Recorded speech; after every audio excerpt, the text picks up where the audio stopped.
동력 글밭 9월 30일 수요일 잠시 한 착각. 올 한가위는 다른 어느 한가위 때보다도 우울한 시간입니다.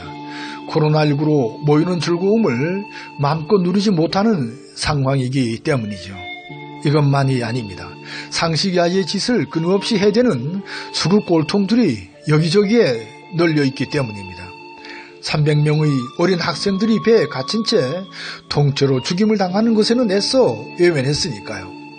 박근혜에 대해서 책임을 물을 수 없다는 주장을 펼지요. 하지만 어쩌다 한 명이 월북하여 죽임을 당하는 것에만 큰 관심을 보이니까요. 문재인에 대해서 무거운 책임을 져야 한다며 거듭 주장을 펴내요. 징글징글하게 느껴질 정도로 말도 안 되는 것들로 사사건건 물고 늘어지는 저들입니다. 어떻게든 기득권을 놓치고 싶지 않은 간절함이 측은하게까지 느껴질 정도니까요. 이런 수구 꼴통들의 짓거리는 작용과 반작용의 법칙이 그대로 적용될 듯이 보입니다. 저들이 바라는 것과는 정반대로 저들을 깔끔하게 쓸어버리는 결과를 가져올 테니까요. 이것은 그야말로 저들을 박제화시켜 역사의 뒤안길에 꼭꼭 가두는 지경을 만들 것입니다.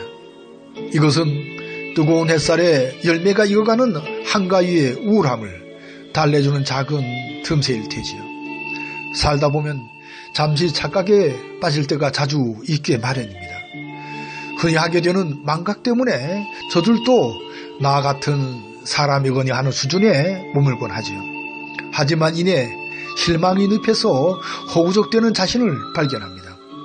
당한 후에야 나와는 다르다는 사실을 확인하게 되고 겨우 정신을 차리곤 합니다.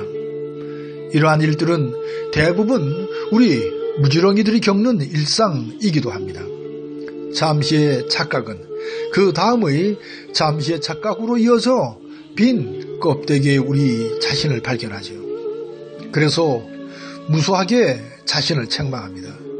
그래서 돼지에게 진주를 던지지 말아야 한다는 옛 사람의 슬기를 다시금 새기게 됩니다.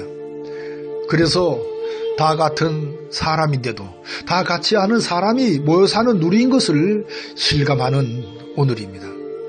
어제도 그리고 오늘을 지나 내일 또 그러할 테죠. 어쩌면 이와 같은 일상에서 나온 것이 저 정치판의 협치일지도 모릅니다. 하지만 협치가 이런 차원에서 어렵지 않게 내뱉는 일상 속의 단어여서는 결코 안 됩니다. 아직 촛불혁명을 마무리 짓지 못하고 있는 현실이기에 더욱 그러합니다. 이제 막 시작한 계획의 고삐를 바짝 잡아 당길 때이기에 더욱 그러합니다.